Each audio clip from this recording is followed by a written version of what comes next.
भक्तों, आज जो है नवरात्रा का पहला दिन है और माता का ये सुंदर दरबार सजा है और भक्त तो दूर दूर से आए हैं। बोलो क्यों? क्योंकि माता सबके दुख हरती है। तो जोर से बोलो।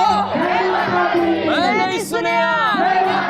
जयकारा शेरा वाली दा, बोल सच्चे दरबार की। अब तो सारी रात जयकारे लगाने। लेकिन बड़की, जो भक्त आज दरबार में नहीं आ पाए हैं उन बेचारों का क्या?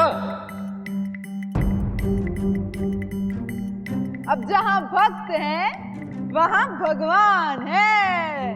अरे दरबार आओ या ना पाओ, मैया तो मन से लिखे ईमेल भी पढ़ लेती है।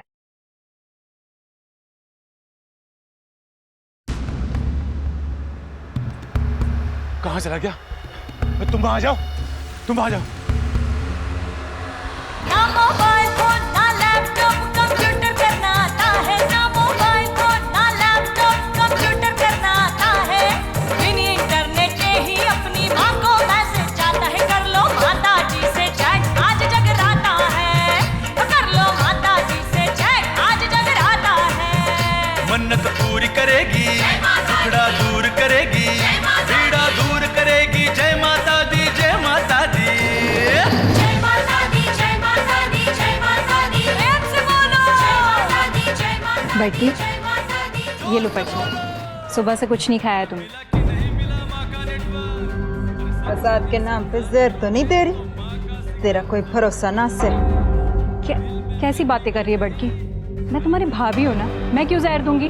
कौन मरा कह गया है कि रिश्तेदार जहर ना देवे, खास करके तेरे जैसे। जय माता दी, जय माता दी, जय माता दी। प्रेम से बोलो। जय माता दी, जय माता दी, जय माता दी। पहले बैकग्राउंड सिंगर है, बैकग्राउंड में ही रह, समझा? क्या हो रहा है ये सब? समझाया था ना तुम लोगों को। देख कल्पेश, तुम जानते नहीं हो कि तुमने किससे पंगा लिया है। और जानना भी नहीं है मुझे। दिल्ली में हर दूसरा आदमी आके धमकी देता है। अब तुम मुझे नहीं जानते मैं कौन हूँ। तो मैं तुझे बता ही दे रही हूँ मैं कौन हूँ। देख तू गलत कर रही है। देख मुझे गलत कर रही है तू। हाथ संभाल के रख वरना हाथ तोड़ दूंगी। क्यों गला फाड़ फाड़ के चिल्ला रही है? चाहिए क्या तेरे को? भिकारन, तू मुझे क्या देगी? खुद तो चोरी चकारी पर पलती है और मुझे देने की बात कर रही है। पहले तो ये बता कि तेरी हिम्मत कैसे है मेरे जगह। हिम्मत की तू बात मत कर। और ये जो लेन देन मुनीमगिरी तू कर रही है ना, मेरे से नहीं, जाके ऑर्गेनाइजर से बात कर। ऑडियंस जिसके नाम पे आएगी ना जगराता, उसी को मिलेगा। चल निकल तू यहाँ से, निकल। और अगली बार मेरे भाई पे हाथ ले रहा है ना, तो चीर के सुखा दूंगी। औकात है तेरी? निकल निकल। और तू चूड़ियां पहन रखी है क्या तने? ये चिल्लू पिल्लू काम भी मुझे करने पड़े तो तेरा क्या फायदा? जो भी आ धर के दे। एक इंसान से जुड़कर एक परिवार बनता है और एक परिवार से जुड़कर एक खानदान, जो ऊपरी तौर पर देखने से अक्सर संगठित दिखाई देता है, लेकिन जब तक रिश्तेदारी साझेदारी में न बदल जाए, परिवार खुश नहीं हो सकता। एक परिवार में जब कोई उम्र, रुतबे और कर्ता धर्ता होने के बल पर सारे फैसले अपने हाथ में लेता है, तो परिवार के सम्मान के साथ साथ उस पर विरोध और विपरीत भावनाओं का खतरा भी बना रहता है। अगर रिश्तों के बीच में वक्त रहते गलतफहमियां ना सुलझाई जाएं, तो वो कभी कभी अपराध के लिए रास्ता खोल देती है। हमारे यहाँ ऐसे हजारों उदाहरण मिलेंगे जहां परिवार के बीच एक छोटी सी गलतफहमी ने संगीन जुर्म का रूप ले लिया। हमारी आज की कहानी भी एक ऐसे परिवार की है जो बारूद के ढेर पर टिकी थी और चिंगारी एक हाथ के फासले पर थी।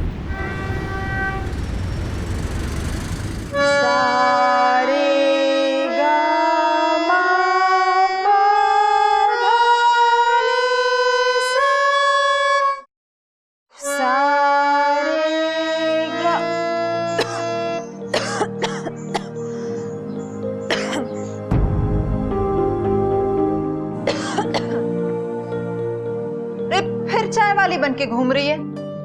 तेरे से कही थी ना मैंने जाके पढ़ाई कर। हाँ? और वो बकरियां कहाँ है जो मैंने पाल रखी हैं? बड़की तुम चाय लो ना। तू भी ना। मैं तो बस चाय लाई थी। जैसे तुमने अपना सिंगिंग का सपना पूरा किया, वैसे ही मेरा विदेश जाकर पढ़ाई करना और वहां पर अच्छी नौकरी करने का सपना पूरा कर रहे हो। मैं तो बस। अरे बहन है तू मेरी, जान दे के भी ना तेरा सपना पूरा करूंगी। मेरे को तो खुशी इस बात की है कि अगले महीने तू ये ढोल मंजीरे की दुनिया से ना दूर चली जाएगी। अरे फॉरेन जाएगी मेरी बहन, फॉरेन। ले आए पैसे? हाँ। ला दे, जा बुला ले सबको। अरे आशा, संजय, लोकेश, ये ले, गिन ले। गिनने की क्या जरूरत है, पूरे ही होंगे। गिन ले, तेरे को बड़की पे विश्वास कहाँ होगा। ये ले, रख। ये ले लोकेश, तेरे।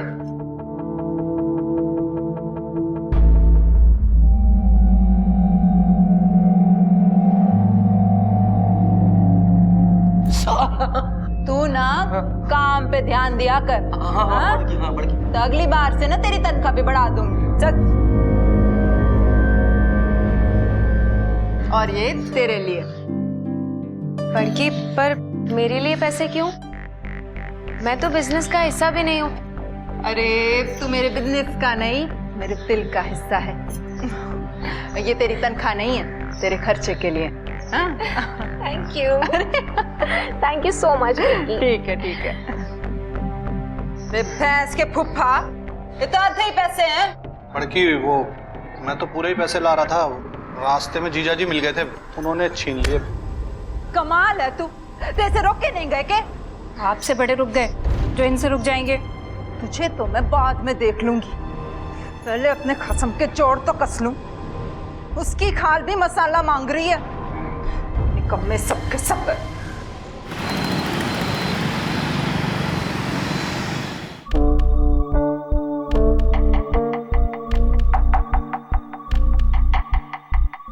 आज तेरे भाई ने बाजी मार ली।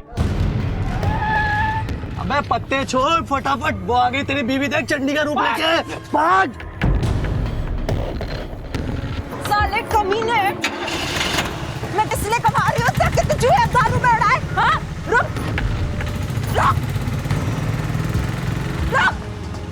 हर तो आएगा ही ना, आज उसे जिंदा नहीं छोड़ूंगी।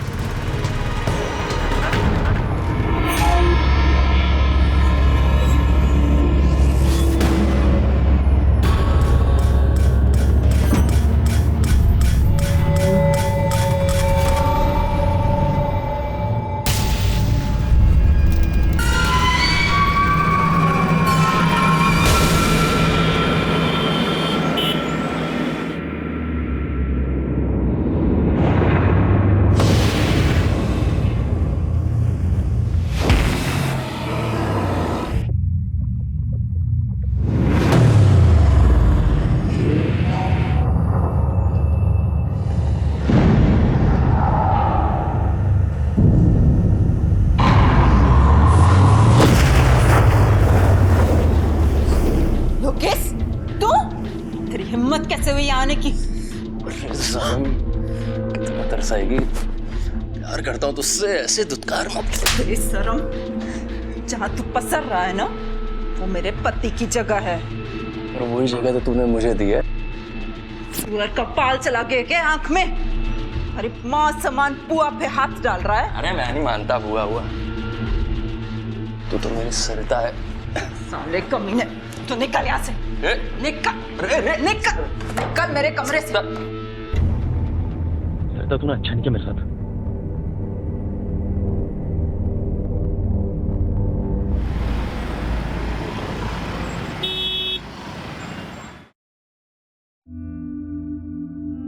क्या हुआ? शकल की लटका रखी है? वो बड़की, कल रात को लोकेश आपके कमरे में आया था क्या? वो पावड़ा ससुरा तनख्वाह बढ़ाने की बात कर रहा था, भगा दिया मैंने उसे।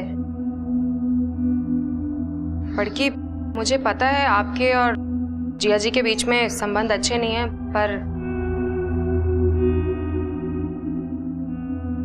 कंचन, छोटी सी उम्र में ना इतना नहीं सोचते, बाल सफेद हो जाएंगे। मैं अच्छे से जानती हूँ कि किसकी सीमा रेखा कहाँ तक खींच के रखनी है। लड़की, सब जगह ढूंढ लिया मैंने, जीजा जी नहीं मिले मुझे, ना वो मिले ना उनका ऑटो। क्या हुआ जीजा जी को? अरे वो ही रोज का रोना, पहले चोरी करते हैं और फिर मुंह छुपाते फिरते हैं। कल से घर नहीं आए।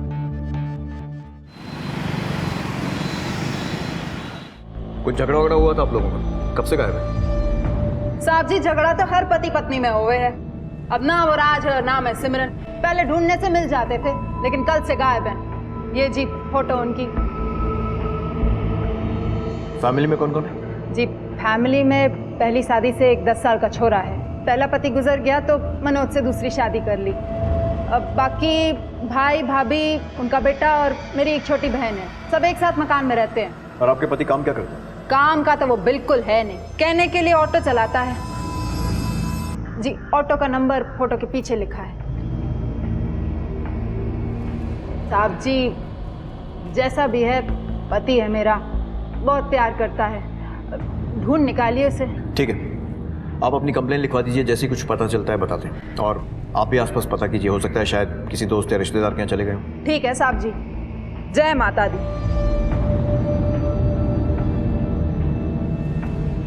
सर ये सरिता तो मशहूर जगराता सिंगर है। वही, और इतनी बड़ी सिंगर का पति ऑटो ड्राइवर। बात कुछ गले नहीं उतर रही। आखिरी बार मनोज को कब देखा था? साहब कल ही देखा था, यहीं पत्ते पीट रहा था। फिर जो उसकी बीवी आई और बीवी को देख के जो भागा, आज तक नजर नहीं आया। लेकिन भागा क्यों वो? साहब उसकी बीवी उससे मिलने थोड़ी आई थी, वो तो उसको पीटने आई थी। और ये तो साहब पहले भी हो चुका है। कुछ तो इज्जत रख ले मेरी। समझाने के बाद भी तने चोरी की। सुधरा नहीं ना तो एक दिन जान से मार दूंगी तुझे।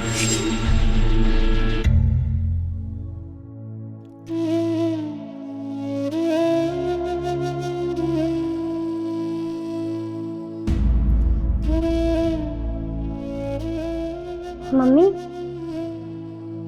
आप आ गए? बहुत दर्द हो रहा है। आपने मना किया था, फिर भी मैं भाग गया। मैं पुलिस को सब बता दूंगा। मारती हूँ मैं मनोज को। मेरे से गलत बात ना बर्दाश्त नहीं होती। हाथ बहुत जल्दी छूटता है मेरा। ऐसा क्या गलत काम करता था वो? एक हो तो बताऊं। दारू वो पिए, चोरी वो करे, जुए की लत उसे। इतनी वजह क्या कम है किसी को कूटने के लिए? और तो और मेरे जगराते में भी कम कर्म कांड न करी उसने। ना मोबाइल फोन ना लैपटॉप कंप्यूटर करना आता है। ना मोबाइल फोन ना लैपटॉप कंप्यूटर करना आता है। बिना इंटरनेट के ही अपनी माँ को मैसेज जाता है। लानत है भाई इस पे। माता के दरबार में दारू पी के आ गया। अगर इसके बिना प्रोग्राम कर सकती है तो ठीक है, नहीं तो। जी इसकी तरफ से ना मैं माफी मांगती हूँ। 15 अक्टूबर को जब मनोज ऑटो स्टैंड से भागा तो उसके बाद मिला वो आपसे? उसके बाद आया ही कहाँ वो? आता तो रपट लिखाने की जरूरत ही ना पड़ती। खाट के पास से बांध के रखते थे उसे। पुलिस हर पहलू की तह तक जाने की कोशिश कर रही थी। सरिता की जिंदगी से मनोज यूं ही गायब हुआ था या फिर ये किसी तूफान के आने का अंदेशा था। और बता क्या चल रहा है? और तू बता, कहाँ थे इतने दिनों तक? कुछ नहीं यार, बस एग्जाम की वजह से बहुत टेंशन थी। तुझे तो बस टेंशन ही रहती एग्जाम की। अरे किसका फोन है? एक मिनट, भाई साहब का फोन है।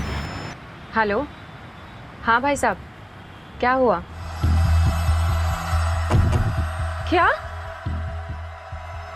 भैया ऑटो घुमाइए। सर घर में किसी तरह के फोर्स एंट्री के निशान नहीं मिले और ना ही ऐसा लगता है कि मर्डर करते हुए कोई स्ट्रगल हुआ है। सर घर के आसपास पड़ोसियों से पूछताछ की है। सर उनका भी यही कहना है कि उन्होंने घर में आते जाते किसी को नहीं देखा। मतलब कातिल या तो कोई घर वाला है या फिर कोई जान पहचान वाला। बड़की में छोड़ गई। आप लोगों ने घर में ठीक से चेक किया है? कोई कीमती सामान गायब हुआ हो या फिर कुछ चोरी वगैरह? बड़की के सारी जेबें गायब हैं, उसकी अलमारी में से भी और उसके बदन पे से भी। लेकिन कैश जैसा था वैसा का वैसा ही रखा है। कत्ल हुआ तब आप लोग कहाँ?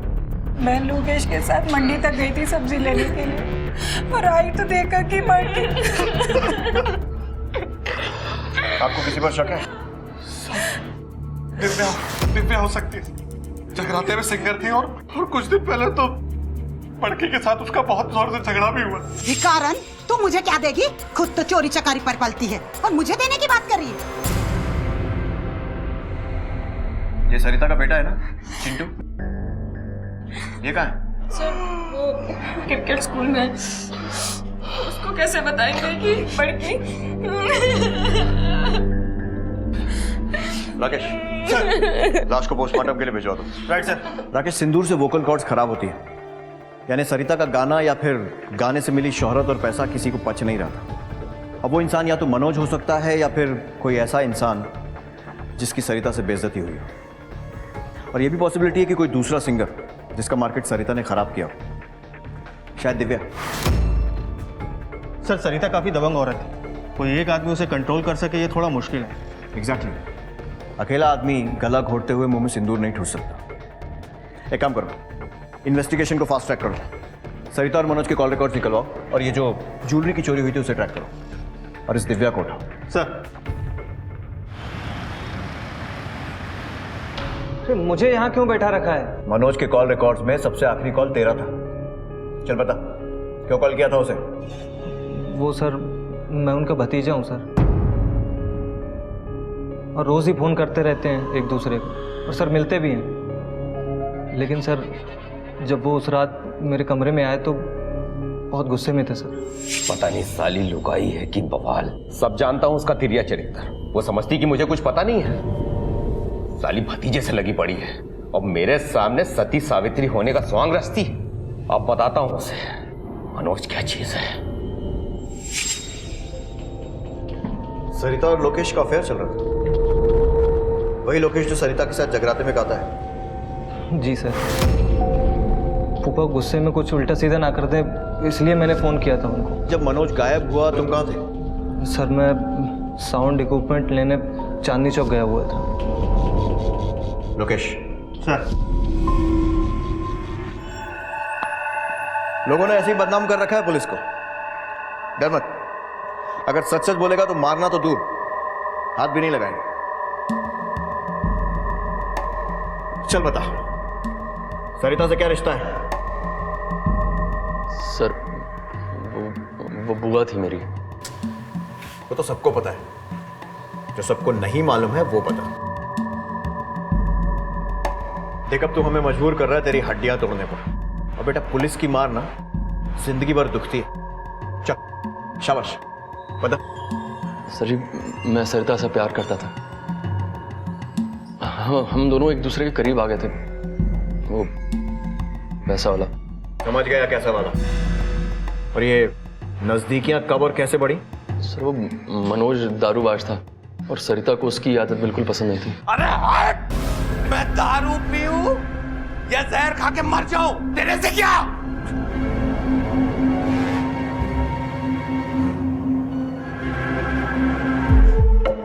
साला ये दारू में है क्या?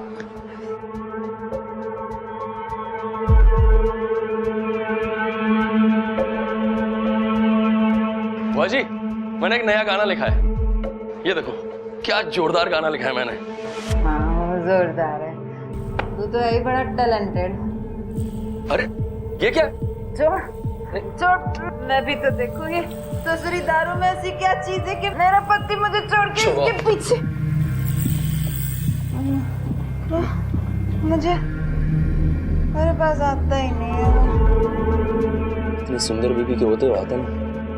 मैं सुंदर हूँ। सुंदर है, बहुत सुंदर है तू। बहुत सुंदर हूँ मैं सच में सुंदर हूँ। हाँ? मम्मी कसम खाकर कह रहा हूँ सर, उसके बाद ऐसा कुछ नहीं हुआ। ठीक है, अभी तुझे जाने दे रहा हूं, पर ज्यादा दूर का जगराता मत पकड़ना। हो सकता है तुम्हें फिर से आना पड़े जगराते के लिए।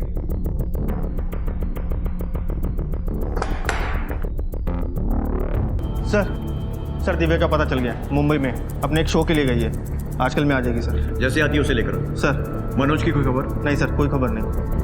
राकेश मुझे लगता है अब तक के इन्वेस्टिगेशन के हिसाब से इस मर्डर के पीछे सबसे स्ट्रांग मोटिव मनोज का ही है। हेलो, हाँ क्या? सर ये बच्चा बता रहा है कि चिंटू 18 अक्टूबर के मैच के बीच से ही भाग गया था। ए बोलना ओए चिंटू किधर है चिंटू? और डेट इतने अच्छे से कैसे याद है? सर इसका बर्थडे था उस दिन, और जब से वो पहले दिन से आया तब से उसका यहाँ पे मन ही नहीं लग रहा था। ना वो प्रैक्टिस पे आता था, ना ही टाइम पे उठता था।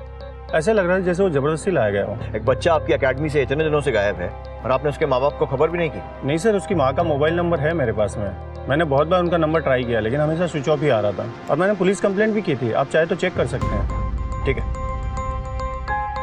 अगर मनोज ने चिंटू को किडनैप किया है तो उसको कैसे पता चला कि चिंटू कब भागने वाला है?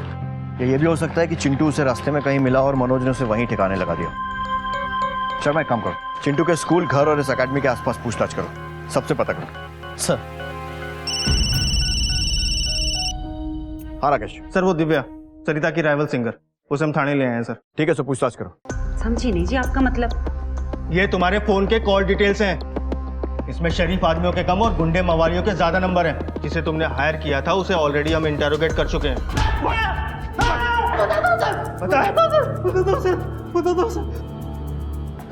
ये फोटो किसने दिया? किसने दिया? जगराते में गाने वाली दिव्या ने दिया। वो बोल रही थी कि इतना थप्पड़ मार रहा कि वो गाना तो क्या, वो सुनना भी भूल जाए सर। एक टाइम पे बहुत नाम था जी मेरा जगराते में, और वो सरिता वो मेरी असिस्टेंट हुआ करती थी। असिस्टेंट भी क्या, मेरे घर में बाई थी, झाड़ू पोछा लगाती थी। हो तेरे सिवा अब कुछ भी नहीं मुझे भाता है, आज जगराता है। अरे वाह सरिता, तुम तो बहुत अच्छा गाती हो, सिंगर क्यों नहीं बन जाती? मैंने उस सरिता को सरिता से सरिता चौहान बनाया, अपने जगराते में गाने गवाए, और आज लोग उसे पसंद करने लगे। मेरे सारे जगराते उसी के पास जाने लगे, स्टार बन गई जी वो। मेरे अलावा कोई और भी दुश्मन होगा उसका, और वही हाथ साफ कर चला गया। सर मुझे लगता है कि दिव्या सच बोल रही है, क्योंकि हमने उसके गुंडों के ऊपर सारी डिग्री अपना ली, लेकिन हर बार वो एक ही बात बोलते हैं, हमने कुछ नहीं किया, हमने कुछ नहीं किया। राकेश, इस केस में अब तक कुछ भी ठोस हाथ नहीं लगा है। न चोरी की ज्वेलरी बरामद हुई है, न मनोज का पता चला है, और ना ही चिंटू का। जांच तेज करनी पड़ेगी। पुलिस ने छानबीन में जमीन आसमान एक कर दिया, लेकिन नतीजा नील बटा सन्नाटा जैसे था। कुछ भी कह पाना मुश्किल था। पुलिस की सारी मेहनत अंधे कुएं में जा रही थी। सर इन्फॉर्मेशन के हिसाब से मनोज का ऑटो पूसा हिल के फॉरेस्ट के पास देखा गया। और मनोज, उसकी कोई खबर? नहीं सर, उसकी कोई खबर नहीं।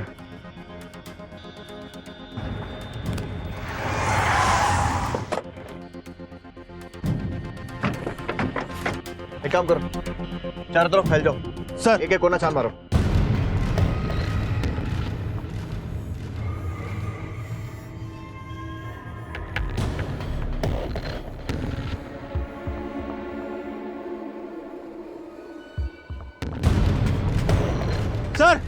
Sir auto.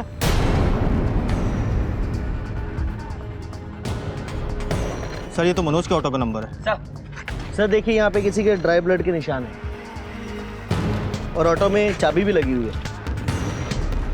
हो सकता है खून चिंटू का ही हो। मनोज उसे किडनैप करके यहाँ लाया और फिर उसका मर्डर कर दिया। सर अगर चिंटू का मर्डर यहाँ पे हुआ है तो जाहिर सी बात है उसने लाश भी आसपास ठिकाने लगाई होगी। एक काम करो, फॉरेंसिक्स वालों को बुलाओ और आसपास का पूरा एरिया छान लो। सर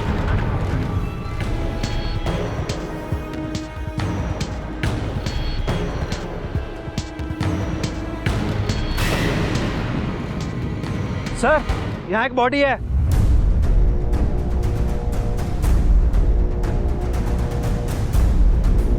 सर ये तो मनोज है। सर मर्डर वहाँ हुआ है और लाश यहाँ पर है। इसका मतलब मारने वाला कोई जान पहचान का आदमी है। सर ये बॉडी से पर्स मिला।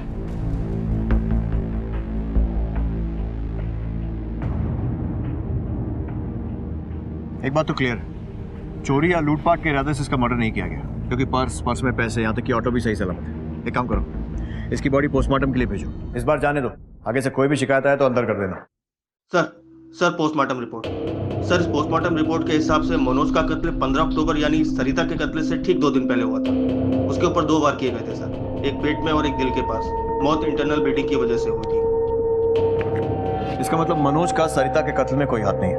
ये केस तो और उलझ गया। संजय के बयान के हिसाब से मनोज गुस्से में उसके यहाँ गया था, और उसके बाद वो कहाँ गया ये हमें नहीं मालूम। संजय ने कहा कि जब मनोज गायब हुआ तब वो चांदनी चौक में साउंड इक्विपमेंट खरीद रहा था, पता करो इस बात में कितनी सच्चाई है। ठीक है सर, मैं एक टीम भेज देता हूँ। इस पूरी फैमिली पर 24 घंटे नजर रखो।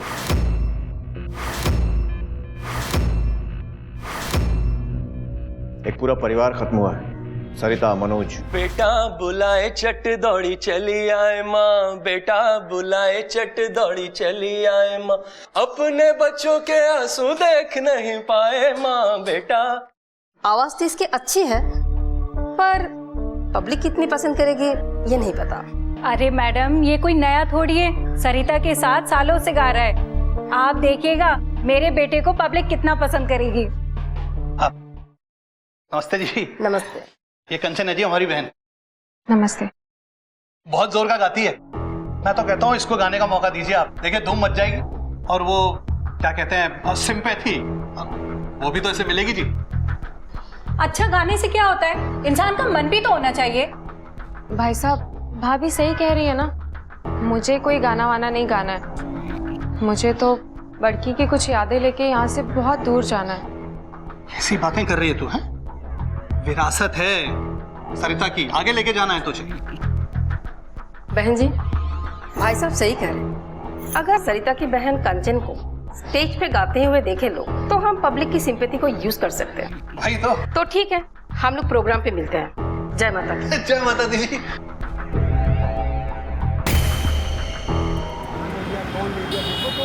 हेलो जी भाई साहब, जी मैं अभी ऑर्गेनाइजर से ही मिलकर आ रही हूँ। हाँ भाई साहब, बस अभी घर पहुंची।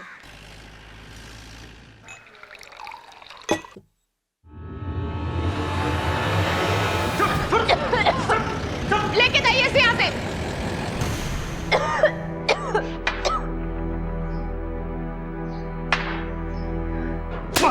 जगराता करेगा, जगराता करेगा। राकेश, बहुत ढीठ निकला ना तू। हमने सोचा था कि तुझे नहीं मारेंगे, पर नहीं, तू नहीं मारा। चल अब बता, कंचन को क्यों मारना चाहता था? बोल। सर मैं सरिता से कोई प्यार नहीं करता था। उस बुढ़िया से चक्कर इसलिए चला था कि जगराते में ग्रुप का मेन सिंगर बन के गाऊंगा सर। जब सरिता ने मेन सिंगर बनाने से इनकार कर दिया तो उसे मार दिया, समझ आया। पर मनोज को क्यों मारा? सर मैंने नहीं मारा किसी को, मैंने तो कंचन को भी खाली तड़ी दी थी कि वो डर के पीछे हट जाए।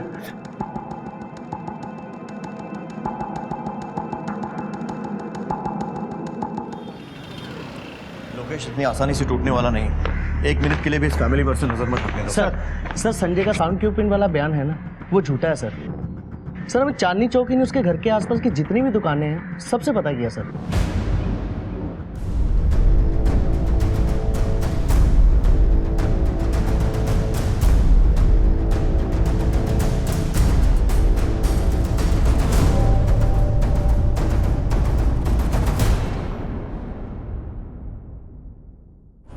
फोरेंसिक को बुलाओ। सर।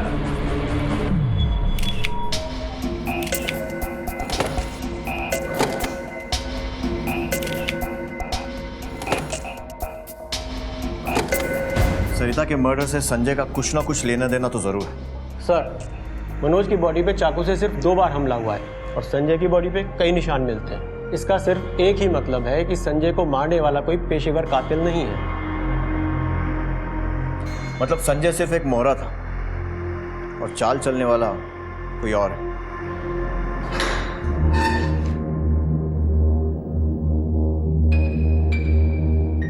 ये सब मैं भाभी के लिए कर रही हूँ, तेरे लिए नहीं, वरना सड़ता रहता यहीं पर।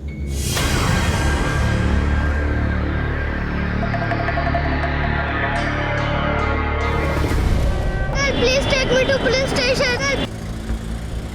क्या हुआ? क्या हुआ? Uncle, please take me to police station. Uncle, my name is Chintu. I live in Rajouri.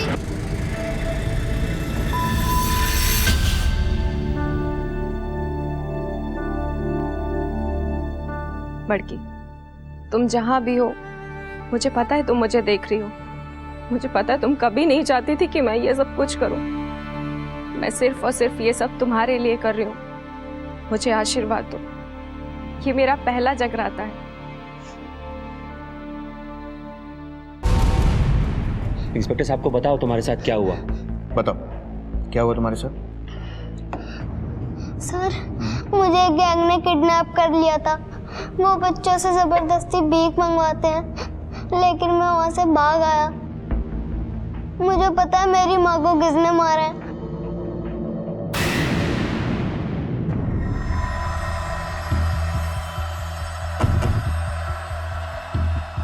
क्या हुआ इंस्पेक्टर साहब? बहुत प्यार करते थे बड़की से, इतना कि अनजाने में उसके कातिल का ही साथ दिया जा रहा है।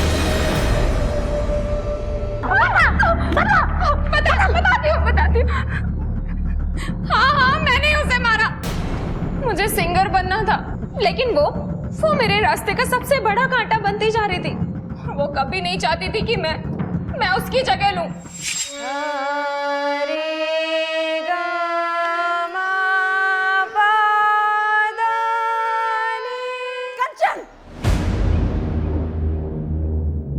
कर ये सब। बड़की वो मैं। उठ जा अपने कमरे में पढ़ाई कर। छोड़ ये सब, जा। क्यों छोड़? नहीं, आपको डर तो नहीं है कि जैसे आपने दिव्या की जगह ले ली, कहीं मैं आपकी जगह ना ले लूं? मोटी बुद्धि है तेरी। मैं तुझे पढ़ा लिखा कर विदेश भेजना चाहती। ये जो चमक है ना, ये हमेशा के लिए नहीं रहती। पब्लिक का क्या, ये सर पे बिठाती भी है और उतार के कूड़े में फेंक भी देती है। और ये सब जब तक चला सो चला, कोई गारंटी नहीं है इन चीजों की। जा और जाके पढ़ाई कर। जा। मैं पढ़ाई नहीं करना चाहती थी और ना ही नौकरी करना चाहती थी। जगरातों से बॉलीवुड में जाना चाहती थी, स्टार बनना चाहती थी। मुझे पता था संजय पैसों के लिए कुछ भी करेगा। वही मनोज जीजा जी को चोरी करने के लिए उकसाता था।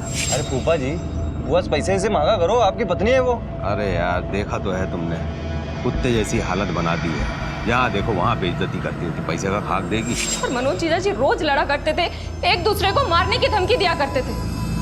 मैंने उसी मौके का फायदा उठाया और संजय को और पैसों का लालच दिया। और चिंटू को इसलिए मारने की कोशिश की क्योंकि उसने तुम्हें खून करते हुए देख लिया था। और संजय, उसे क्यों मारा? वो तो तुम्हारा साथ दे रहा था ना। वो और पैसों के लिए मुझे ब्लैकमेल करने लग गया था।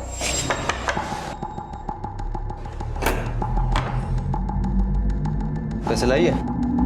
हाँ। चला जाए।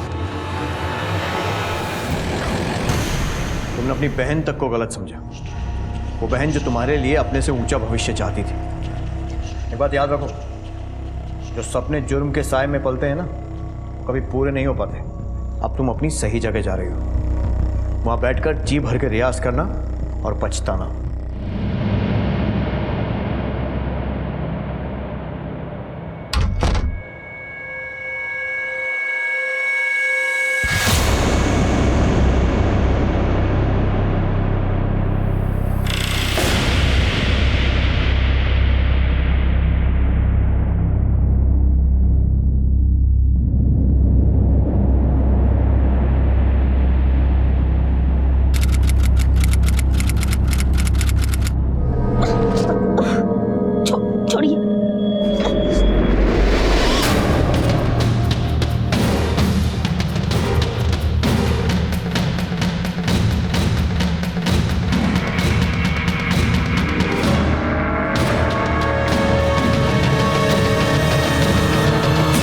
ये चारों घटनाएं ना तो एक स्थान की थी, ना ही एक समय की, और ना ही इन चारों घटनाओं में दिखने वाले लोगों का आपस में कोई संबंध था।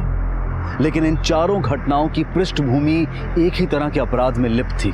अपराध का असर हर जिंदगी पर अलग अलग था, लेकिन अपराध इतना घिनौना और इतने बड़े पैमाने पर हुआ था कि हर रोज एक नया चेहरा, एक नया नाम पीड़ित बनकर सामने आ रहा था।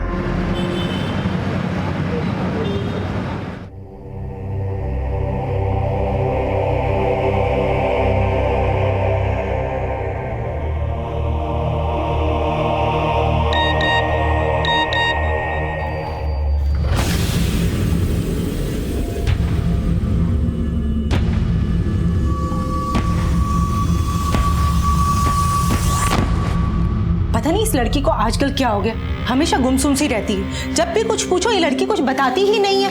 अरे इस उम्र में अक्सर ऐसा होता ही रहता है। क्या होता है? कुछ बच्चे पेरेंट्स के साथ सब कुछ शेयर नहीं करते। थोड़ा प्यार से पूछा करो, कहीं कोई अफेयर या ब्रेकअप वगैरह का चक्कर तो नहीं है? मम्मी, मैं कोचिंग क्लास जा रही हूँ। घर में चश्मा क्यों लगा रखा है? वो इन्फेक्शन हो गया है इसीलिए।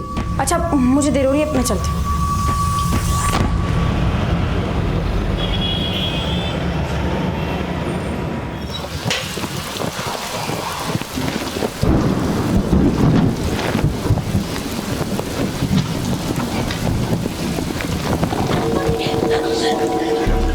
उषा जी आप बारिश छतरी के नीचे आ जाइए। नहीं मैं उषा, अरे क्या कर रही है यहाँ पे? क्या कर रही है?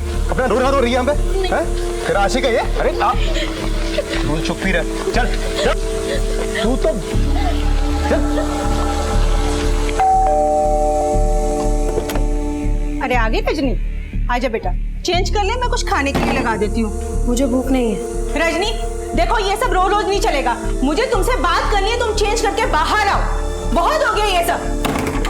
रजनी मैं कह रही हूँ दरवाजा खोलो, बाहर आओ, मुझे तुमसे बात करनी है आज।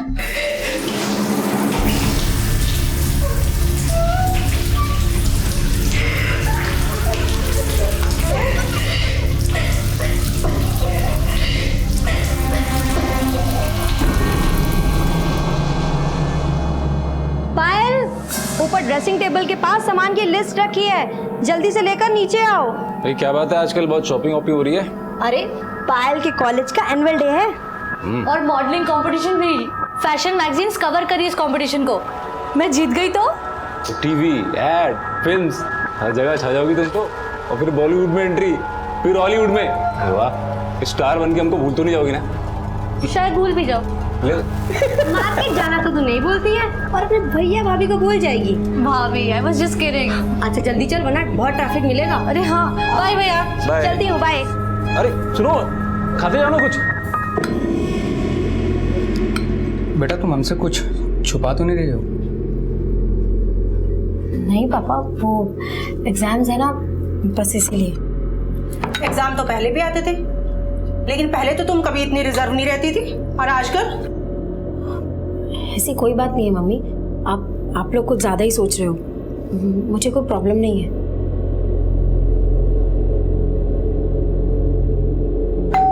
आ रहा हूँ भाई, आ रहा हूँ।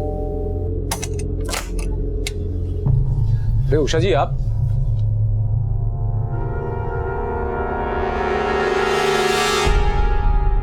आपको तो बहुत चोट लगी है। आप अंदर है क्या? आप बैठिए इधर आई। नहीं नहीं मानव जी, मैं यहीं ठीक हूँ। मेरी एक हेल्प करेंगे प्लीज? ये दवा मुझे लाके दे देंगे प्लीज? प्लीज मानव जी, मुझे बहुत दर्द हो रहा है।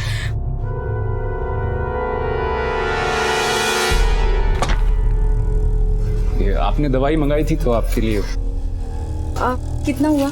नहीं ऐसा कुछ नहीं, मैं बस चलता हूँ। प्लीज कम ना, एक चाय तो पी के जाइए प्लीज।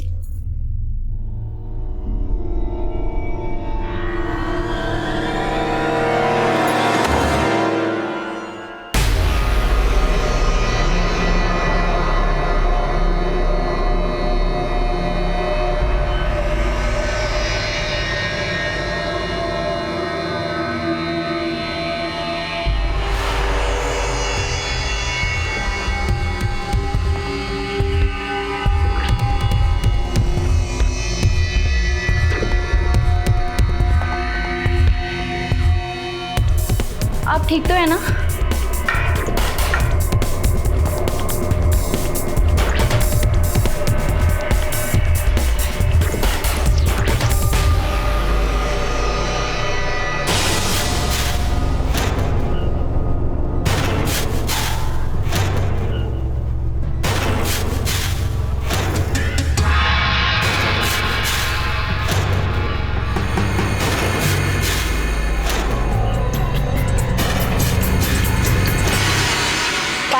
तुझे ना वो पिंक वाली ड्रेस पक्का ट्राई करनी चाहिए। मैं भी वही सोच रही थी भाभी। हाँ भैया से आप रिक्वेस्ट करो ना मुझे थोड़े और पैसे देने के लिए, ताकि मैं वो खरीद लूं। और पता है वो रेड वाली ड्रेस, ये तो वो भी बहुत अच्छी थी। बोल रहे हैं, लगता है शायद ना वो हेडफोन लगाकर म्यूजिक सुन रहे हैं। यू नो हाउ लगा के देखती हूँ। यहाँ भी नहीं है। पायल तू जरा ऊपर देख कर क्या। अच्छा चाय पिएगी तू? नहीं, मन नहीं है। भैया भैया, कहाँ चले गए? भैया भैया आप अंदर हो?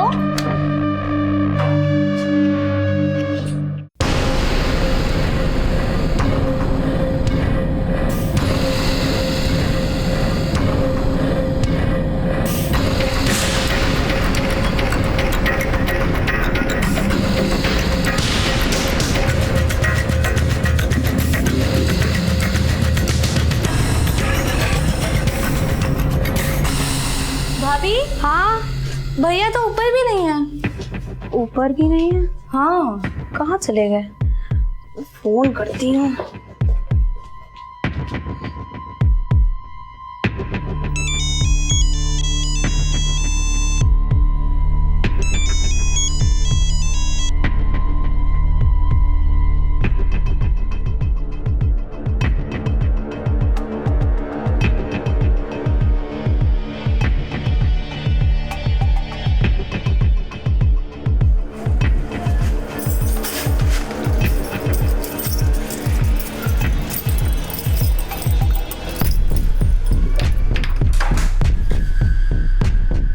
भैया कहाँ थे आप?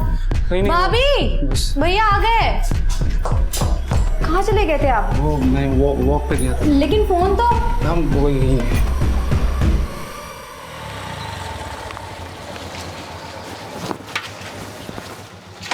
मानव जी नमस्कार।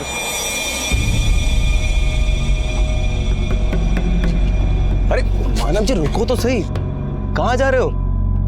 आप तो रूठी सनम की तरह कर रहे हो। देखो तुम देखो।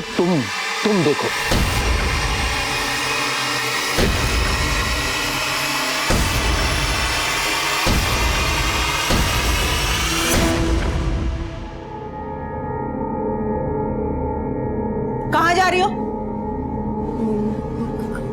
Coaching class. मैं वहीं से आ रहा हूँ। और आज क्या? पिछले 1 महीने से तुमने एक भी क्लास अटेंड नहीं की है। क्यों? चल क्या रहा है? झूठ क्यों बोल रहे हो तुम? नहीं पापा, आपको किसी ने झूठ बोला होगा। मैं तो कोचिंग क्लास ही जाती हूँ। देखो, झूठ पापा नहीं बोल रहे, झूठ तुम बोल रही हो। तुम रोज रोज जाती कहाँ हो? कोई लड़के का चक्कर? नहीं मम्मी, आप लोग गलत समझ रहे हो। ऐसा कुछ भी नहीं है। अरे तुम क्या कर रहे हो? मुझे सच सच बता दो, तुम हमारी नाक कटाने कहाँ जाती हो? देखो बेटा, हमने तुम्हारी लाइफ में कभी इंटरफेयर नहीं किया और तुम हमें भी अंधेरे में रख रही हो। हाँ? बोलो क्या बात है? इससे प्यार से बात करने की जरूरत नहीं है। ये लड़की एक दिन हमारी इज्जत के बट्टे लगा कर रहेगी। कुछ बोलती क्यों नहीं? चुप क्यों है? अरे बोलो ना, कुछ बोलती क्यों नहीं? रजनी, रजनी! रजनी, बात सुनो, दरवाजा खोलो। रजनी दरवाजा खोलो बेटा। रजनी दरवाजा खोलो। रजनी बेटा दरवाजा खोलो बेटा। रजनी दरवाजा खोलो बेटा। रजनी दरवाजा खोलो।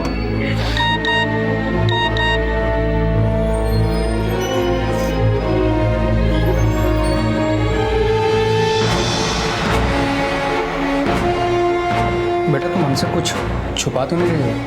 ये लड़की एक दिन हमारी इज्जत के बट्टे लगा कर रहेगी। कुछ बोलती क्यों नहीं? चुप क्यों है? अरे बोलो ना कुछ।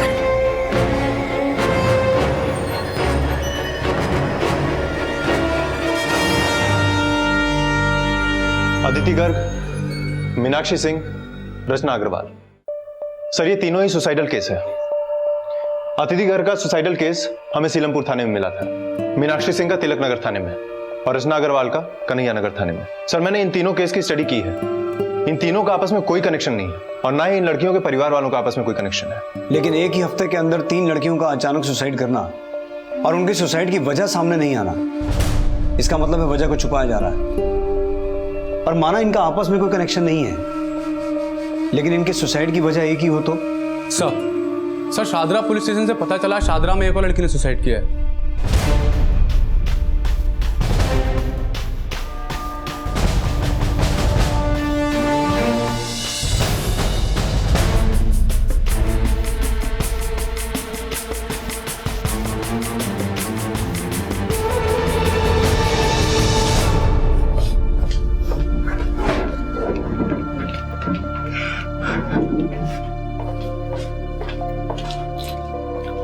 सर जब यहाँ पर आए लड़की की बॉडी पंखे से लटकी हुई थी, लेकिन कोई सुसाइड नोट तो नहीं मिला।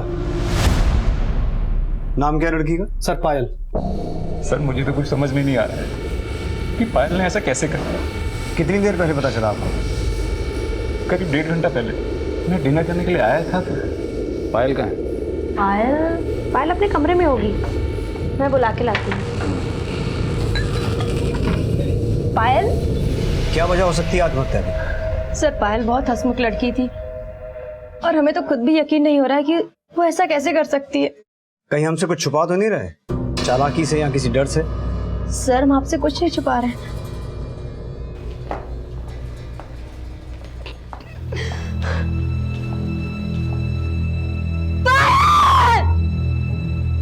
पायल जैन की आत्महत्या से पहले क्राइम ब्रांच अदिति गर्ग, मीनाक्षी सिंह और रचना अग्रवाल की आत्महत्या के केस री इन्वेस्टिगेट कर रही थी।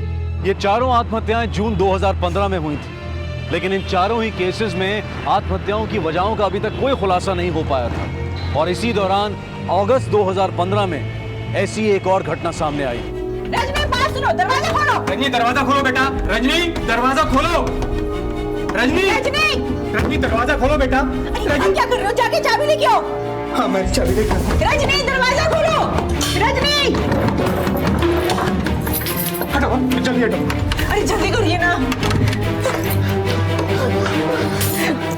रजनी बेटा, चल तुम्हें बेटा। रजनी होश में आओ बेटा। डॉक्टर हटो। डॉक्टर कुछ नहीं होगा बेटा। अरे वो हमारी डॉक्टर।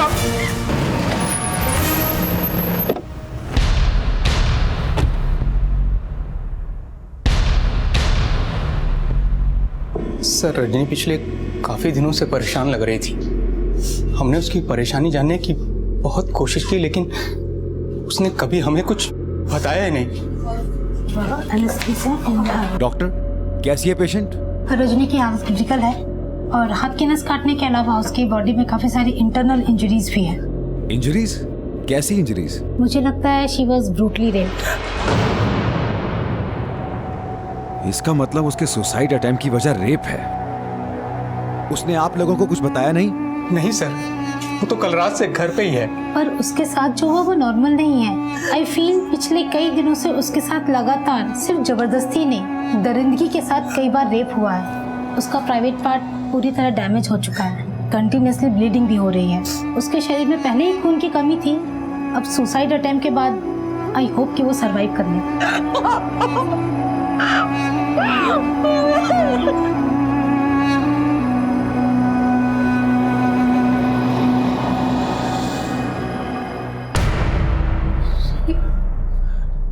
नहीं सर, पायल के साथ ऐसे कैसे हो सकता है? पायल की पोस्टमार्टम रिपोर्ट से ये साफ है कि जिस दिन उसने आत्महत्या की थी उसके साथ रेप हुआ था। शायद इसीलिए उसने आत्महत्या की थी। अब आप बोलिए, आपको किस पे शक है?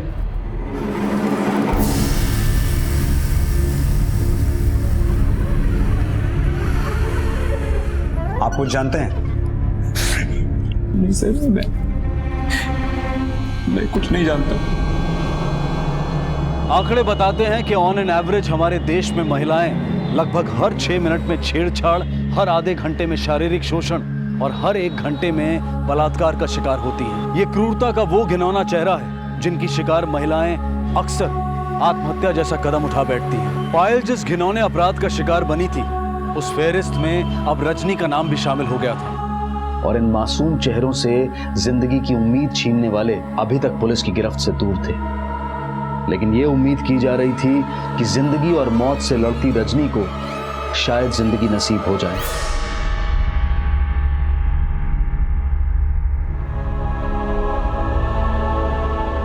और आखिरकार रजनी को होश आया, लेकिन उसके साथ हुई दरिंदगी की जो सच्चाई सामने आई, उसने पुलिस और प्रशासन दोनों को हिलाकर रख दिया। हेलो,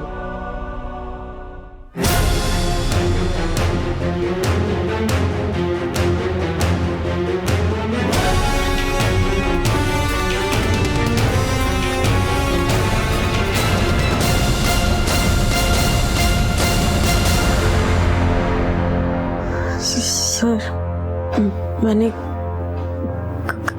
कभी नहीं सोचा था कि अंकित मेरे साथ। कौन अंकित? मेरा क्लासमेट। उसने अपने फ्रेंड्स के साथ मिलके मेरे साथ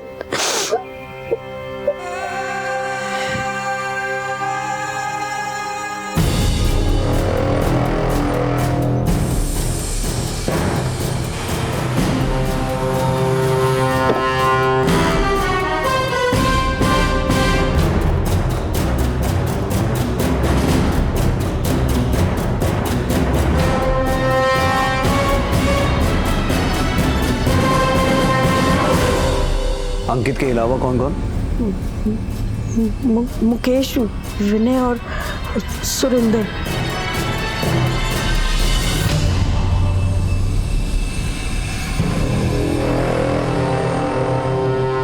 अंकित मेरा बॉयफ्रेंड था। I trusted him. एक दिन वो मुझे अपने फ्रेंड के फार्म हाउस पर लेके गया।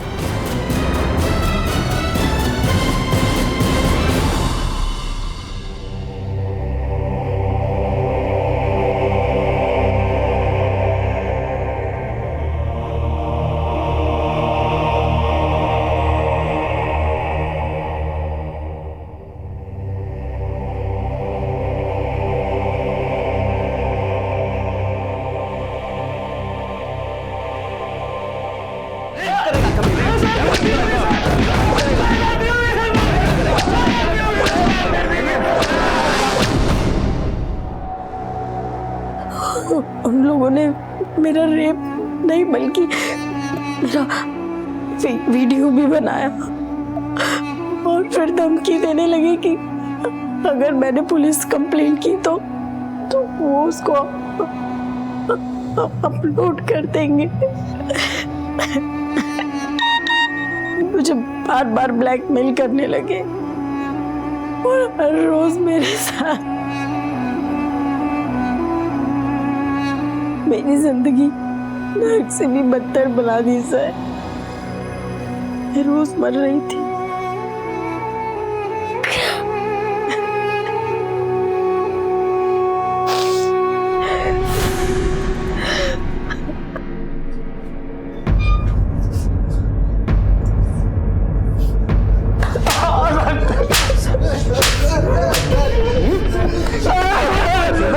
बात चुल उठती है।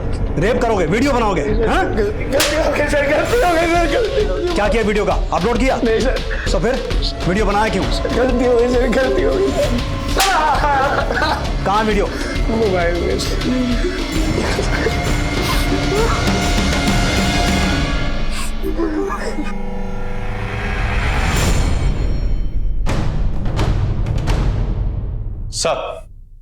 सर अंकित और उसके दोस्तों के रूम से ये लैपटॉप, कुछ हार्ड डिस्क और पेन ड्राइव भी मिले हैं।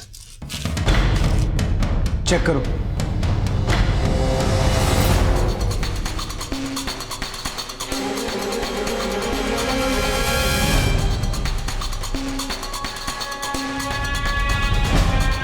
माधव सर।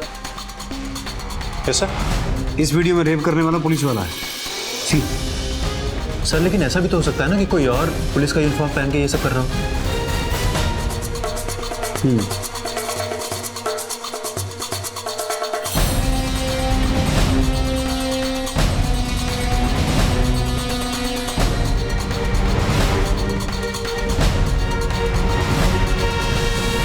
ये लड़की पायल है ना?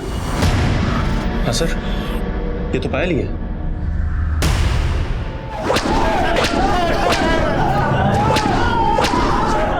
सर हमने उस लड़की का रेप नहीं किया सर। सर हमने तो सिर्फ वो वीडियो पर चेज किया था सर। सर सच कह रहा हूँ सर। सर वो वीडियो देख के तो हमें रजनी का वीडियो बनाने का आइडिया आया था। कहाँ से परचेज किया था? सर लाल कुआं से सर। कौन सी दुकान से? नाम बताओ उसका। दुकान से नहीं किया सर। सर दुकान से नहीं किया, सच कह रहा हूँ सर। मैं अक्सर वहाँ जाता था। भैया कोई रॉ माल है क्या? अरे हम वो सब नहीं रखते यार, लेकिन बता सकते हो कौन रखता है? वो नहीं पता। कोई पिक्चर चाहिए तो बता। रुक, क्रॉ चाहिए? आजा पीछे देख। एक का 150, दो का 250 और तीन का 350। कितना तो बोल भैया। 200 में दो दे दो ना यार। ठीक, भाव नहीं करता, लेना तो बोल। अच्छा ठीक है, एक ही दे। मोबाइल दे। तो उसने तुझे पायल का रेप वीडियो बेचा? हाँ सर, लेकिन मैं उसको जानता नहीं सर। उसका स्केच बनवा सकता है? सर सिर्फ 2 मिनट के लिए मिला था सर। बलात्कार जैसी घटनाओं के वीडियोस खरीदे और बेचे जा रहे थे। ये इस केस का एक बेहद ही चौंका देने वाला पहलू था। लेकिन कोई ऐसे घिनौने अपराध को अपने मनोरंजन के लिए कैसे देख सकता है? ये कैसी मानसिकता है? ये कैसा रोग है? ऐसी विकृत सोच वाले लोग जब इस तरह के दृश्यों को बार बार देखेंगे तो उनके दिमाग पर किस तरह का असर होगा, शायद इसकी कल्पना भी आपको घृणा और गुस्से से भर दे। लेकिन यह अपराध सिर्फ यहीं तक सीमित नहीं था, इसकी जड़ें इतनी गहरी थी कि जिसने मानवता की बुनियाद को भी हिला दिया था। अपने खबरियों को काम पे लगाओ, उन्हें कहो पता करें कि लाल कुआं इलाके में वाकई कोई ऐसा है जो ऐसे वीडियोस भेजता है या ये लड़का झूठ बोल रहा है। ठीक है सर। और सुनो सर, पायल के भाई को बुलाओ। ठीक है सर।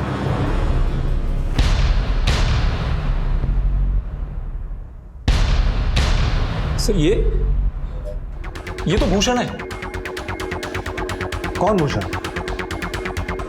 अरे अनम जी रुको तो सही, कहाँ जा रहे हो? देखो तुम देखो।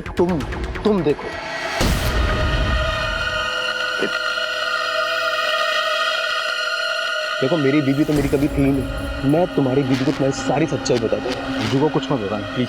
ठीक है, नहीं बताऊंगा। तो फिर एक काम करो, तुम्हारी बहन पायल को मेरे घर भेज दो। पायल तो देखो, मैंने अपनी बीवी के हाथ पैर तोड़ दिए हैं, उसकी मरहम पट्टी के लिए पायल को भेज दो, नहीं तो वो यहाँ पे आएगी, हल्ला गुल्ला मचाएगी और तुम्हें पता है तुम्हारी बदनामी। नहीं ठीक है, मैं और एक काम करना, कल सुबह 1-1.5 लाख रुपए भेज देना। 1.5 लाख? हाँ ठीक है। सर, मैंने 4 बजे पायल को भूषण के घर पे भेजा, उषा की मरहम पट्टी करवाने के लिए। उसी रात पायल ने सुसाइड कर लिया। पायल?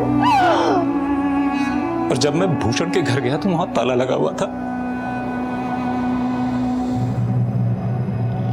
उनके मकान मालिक से पता चला कि वो लोग उसी रात को घर खाली करके चले गए थे। तुम्हारी बहन के साथ रेप हुआ, उसने आत्महत्या की, और पिछले 2 महीने से तुम खामोश हो। मेरी समझ नहीं आ रहा था कुछ भी कि मैं आपको क्या बताऊं। ये सब मेरी वजह से हुआ है। आज मेरी बहन छेड़खानी, मॉलेस्टेशन और रेप जितने गंभीर अपराध हैं, उससे कहीं ज्यादा गंभीर विषय यह भी है कि ऐसे अपराधों की अक्सर पुलिस रिपोर्ट तक नहीं की जाती, और ये ऐसे अपराधियों को और ज्यादा बढ़ावा भी देता है। रजनी अपने साथ हो रही दरिंदगी को अपने माँ बाप को बताने की भी हिम्मत नहीं जुटा पाई, और पायल ने भी अपने भाई और भाभी को बिना कुछ बताए आत्महत्या का रास्ता चुना, जो कहीं ना कहीं हमारी सामाजिक संरचना पर सवाल उठाता है। ऐसे अपराध की पीड़ित महिलाओं को हमारा समाज साहस देने की बजाय उल्टा उनके ही चरित्र पर सवाल उठाने लगता है। गलत करने वाले से ज्यादा सजा गलत सहने वाला भुगतता है। मानव ने पूरे 2 महीने तक उषा और भूषण की इंफॉर्मेशन पुलिस से छुपाई, और इतना समय ऐसे अपराधियों के भाग जाने के लिए काफी होता है। पुलिस ने जब भूषण और उषा के खिलाफ इन्वेस्टिगेशन शुरू की तो पाया कि दोनों अपराधी बिना किसी पुलिस वेरिफिकेशन के फेक आईडी देकर किराए पर रह रहे थे। सर, भूषण और उषा ने फेक आईडी दी थी। ये रही उनके मकान की एग्रीमेंट कॉपी। मैंने उनकी आईडीज को क्रॉस चेक कर लिया है, और फिलहाल पुलिस के पास उनकी तस्वीरों के अलावा उनका कोई सुराग नहीं था। साथ साथ पुलिस इन्फॉर्मर्स ये पता लगाने में जुटे थे कि क्या पायल और दूसरी लड़कियों के रेप वीडियोस वाकई में पॉर्न देखने वालों को बेचे जा रहे थे। इंग्लिश नहीं, रॉ माल चाहिए। हमारे यहाँ नहीं मिलता ऐसा। आजकल हालात बहुत टाइट हैं और वो अब इस मार्केट में नहीं मिलता। कहाँ मिलता है?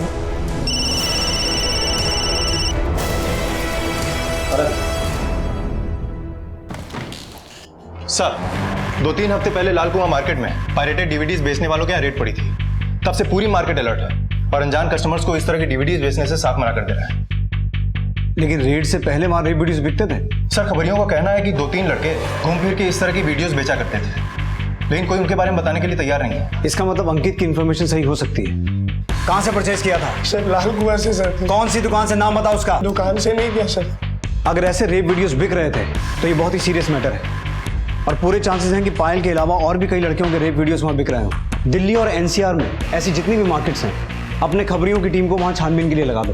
पिछले 6 महीने में शारीरिक शोषण, रेप, घरेलू शोषण के जितने भी केसेस हैं सबको रीचेक करवाओ। जितने भी विक्टिम्स हैं उनसे भूषण और उषा को आइडेंटिफाई करवाओ। ये बहुत ही सीरियस मैटर है। इसमें भले ही अपराधी गिने चुने हों, लेकिन विक्टिम्स बहुत ज्यादा होंगे। पुलिस हर एंगल से इस केस को इन्वेस्टिगेट करने में जुट गई, जिससे वो उन अपराधियों तक पहुंच सके जिन्होंने सिर्फ पायल और रजनी की ही नहीं, न जाने कितनों की जिंदगियां तबाह की थी। और इन्वेस्टिगेशन के दौरान कुछ ऐसे चेहरे भी सामने आए जिन्होंने इन घिनौने वीडियोस को देखने की लत में अपनी और अपनों की जिंदगी भी नर्क बना दी थी। सर, 17 साल की एज से ही मुझे पॉर्न वीडियोस देखने का बहुत शौक था। फिर धीरे धीरे मेरा मन पॉर्न वीडियो से ऊब गया।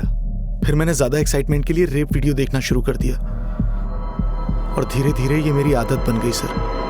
और सर, मेरी इस आदत की वजह से मेरी वाइफ भी मुझससे नाखुश रहने लगी थी, क्योंकि सर मेरा नॉर्मल सेक्स से ही जी उब गया था।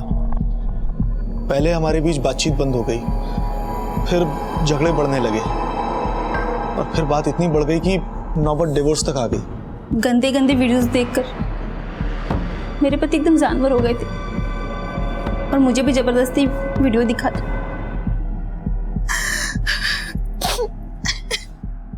देख, यही वीडियो देखकर रेप कर रहा था ना मेरी वाइफ का। एक बात बता, पुलिस वाला तो तू नहीं है, फिर पुलिस की यूनिफॉर्म पहन के अपनी वाइफ के साथ रेप क्यों करता था? वो वीडियो देखकर आइडिया मिला था। आइडिया मिला था? कहां से मिला ये वीडियो?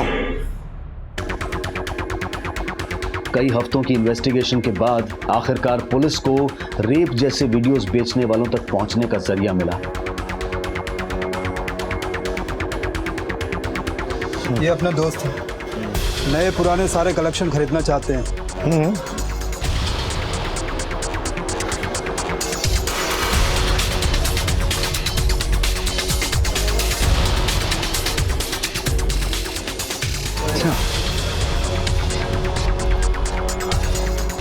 यार बढ़िया, तो फिर आ गया, बोला ना माल नहीं है। अरे मुझे नहीं चाहिए, इन्हें चाहिए, दोस्त है मेरे।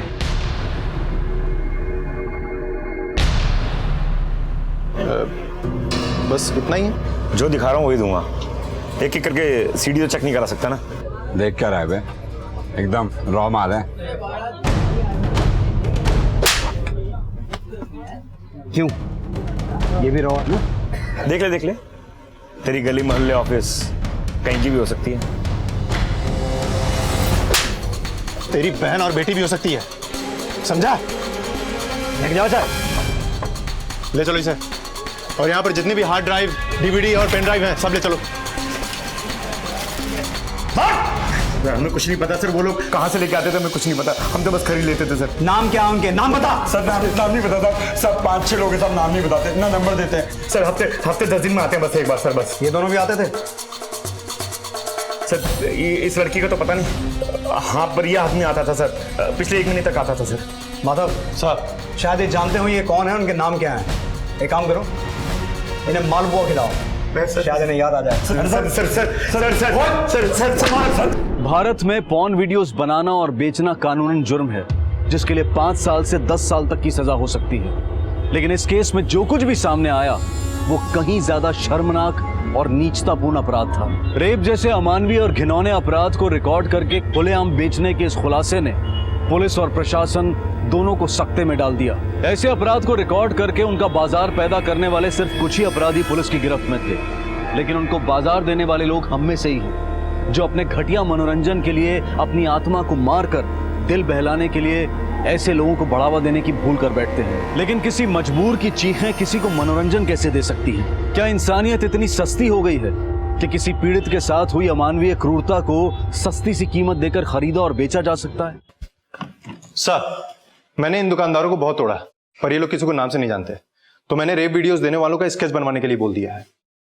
एक काम करते हैं माधव सर, इनके पास से जो वीडियोस मिले हैं उन्हें क्लोजली देखते हैं, शायद उन वीडियोस में से उन क्रिमिनल्स का कोई ना कोई क्लू मिले। सर, पुलिस ने जब ये वीडियोस देखने शुरू किए तो आत्महत्या करने वाली अदिति, मीनाक्षी और रचना के भी चौंका देने वाले रेप वीडियोस सामने आए, और उनके अलावा ऐसे कई नए पीड़ित भी सामने आए जिनके साथ हुए घिनौने अपराध को रिकॉर्ड करके खुलेआम बेचा जा रहा था। पीड़ितों की फेहरिस्त बढ़ रही थी और उनके साथ हुए गुनाहों के कई मंजर बेहद ही दिल दहला देने वाले थे, लेकिन ड्यूटी के फर्ज और जल्द से जल्द अपराधियों तक पहुंचने के जज्बे में पुलिस उन दृश्यों को देखने पर मजबूर थी जिन्हें देखकर किसी की भी रूह कांप जाए। इन वीडियोस में कुल 106 विक्टिम्स हैं और हम जिन्हें ऑलरेडी जानते हैं वो इसका 1/4 भी नहीं है। पता करो बाकी के विक्टिम्स कहाँ हैं, किस नरक में सड़ रहे हैं, जिंदा भी हैं या गुमनाम जिंदगी बन के रह गए। सर, विक्टिम्स 106 हैं, लेकिन यहाँ अपराधी भी कुछ कम नहीं है। हालांकि किसी का चेहरा सामने नहीं आया है, लेकिन सर ये सब किसी एक गैंग का काम नहीं लगता। सर, लोकेशंस पे फोकस करें तो कुछ 17 लोकेशंस हैं।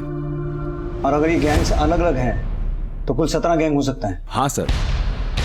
लोकेशन की स्ट्रेस दिखाना।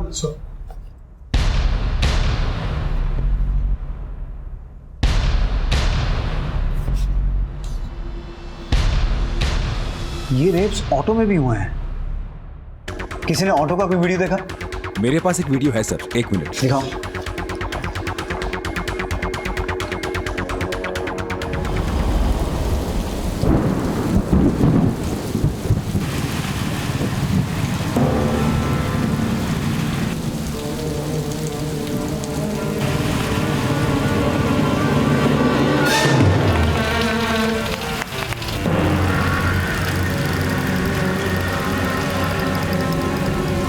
सर रोहिणी से एक 14 साल की लड़की किडनैप हुई है।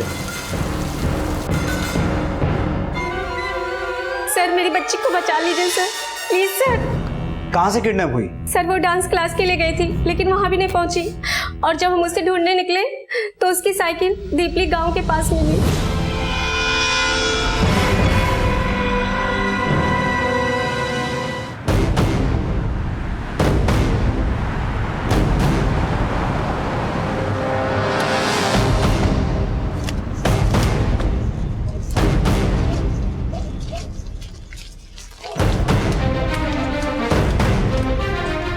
अगर ये किडनैपिंग उन्हीं रेपिस्ट में से किसी ने की है तो इसके पूरे चांसेस है कि ध्वनि को भी ऑटो में किडनैप किया गया। एक काम करो, अगर आसपास कोई सीसीटीवी लगा है तो उसका फुटेज निकलवाओ। Okay sir.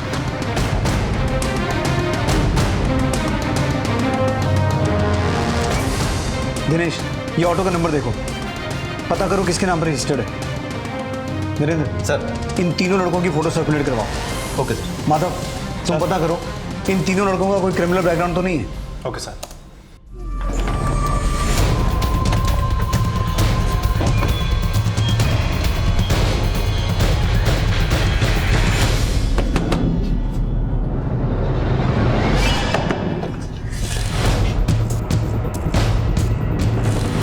हाँ साहब, ये रिक्शा मेरा ही है, मैंने इसको चलाने के लिए अभय चौधरी को दिया है। इनमें से कौन है अभय चौधरी?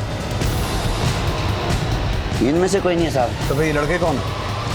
पता नहीं साहब। अभय चौधरी को अपना ऑटो देने से पहले कोई सिक्योरिटी के पेपर्स तो बनवाए होंगे? हाँ, 1 मिनट साहब। ये लो साहब अभय चौधरी के सिक्योरिटी पेपर, मैंने उसको रिक्शा किराए पे देने से पहले बनवाए थे।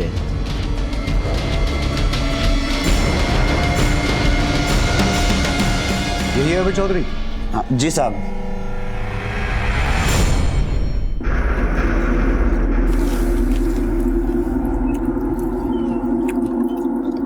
राम राम ताऊ। अरे राम राम, क्या हाल है तेरे? अरे घना बढ़िया। छोरी कहाँ है? अंदर है। अंदर है? आ जा फिर। आ जा। ओके ठीक है सर। इन तीनों में से 2 का क्रिमिनल रिकॉर्ड है। छेड़खानी और धोखाधड़ी के मामले में पहले भी जेल जा चुके हैं। इनका नाम है मदन बिस्ट और सुजान सिंह।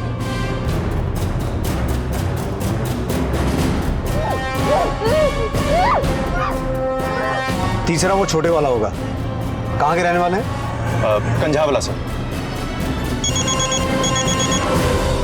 हेलो सर, उस ऑटो ने अभी रोहिणी सेक्टर 22 का सिग्नल क्रॉस किया था। इसका मतलब है ध्वनि को लेके कंझावला ही गए हैं। Baldev, Kanjhawala road, quick. भाग भाग। कर लो शिकार। चल।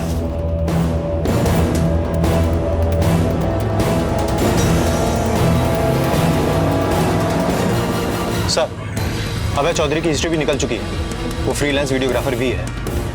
इसका मतलब ये वही रेपिस्ट हैं जो लड़कियों का रेप वीडियो बनाते हैं। बलदेव जल्दी।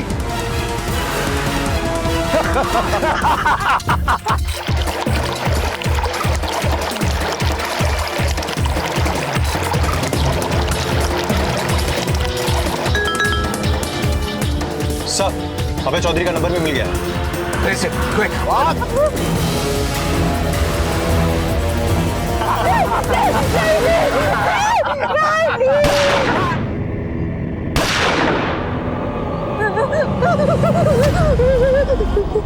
गाड़ी में डालो सबको। ऐसे हैवानों की हमारे समाज में कभी कोई जगह हो ही नहीं सकती। फांसी तो क्या, ऐसे अपराधियों को दी गई कोई भी सजा उनका जख्म नहीं भर सकती जो रोज इनकी क्रूरता का शिकार होती हैं। ये एक तमाचा है हम सभी पर, क्योंकि उन वीडियोस को देखकर इनकी हरकतों को बढ़ावा देने वाले कुछ गैर जिम्मेदार लोग हमारे आसपास ही मौजूद हैं। ये सिर्फ कुछ चेहरे हैं जिन्हें पुलिस पकड़ने में कामयाब हुई है, लेकिन भूषण और उषा समेत ऐसे कई अपराधी अब भी खुलेआम घूम रहे हैं और पुलिस उन्हें पकड़ने की हर संभव कोशिश कर रही है। लेकिन क्या ये खौफ कभी खत्म हो पाएगा? क्योंकि आंकड़े बताते हैं कि साल दर साल ऐसी घटनाएं बढ़ रही हैं, ऐसे अपराध बढ़ रहे हैं। इस पर विचार की जरूरत है।